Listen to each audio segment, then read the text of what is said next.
ከሆነ እየጠበክ ያለው አትሆንም መቼ። ያ ማለት ሳትቀበል ትሞታለህ። ይሄ ከሆነ ዝግጅታችሁ በስጋው ደሙ ልክ ለመሆን ከሆነ ዝግጅታችሁ አትሆኑ።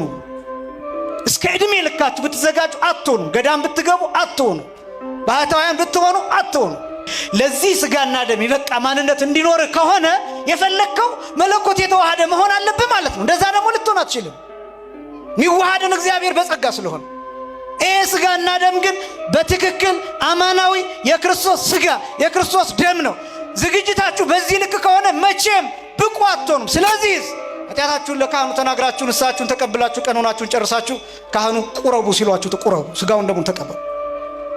በህሊናችሁ በመመላለስ ሐሳብ ምክንያት፣ በልባችሁ በሚወጣ በሚወርድ ሐሳብ ምክንያት፣ በአንዳንድ ጥቃቅን ነገሮች በሚባሉ በእነዚያ ምክንያት ስጋውን ደሙን አልቀበልም ብላችሁ አትራቁ።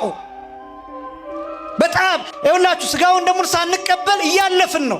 አለመቀበላችንም ኃጢአቱንም ሳንተወው ከነ ኃጢአታችን እንደገና ደግሞ ምህረትም ሳናገኝ እየሞትን ነው።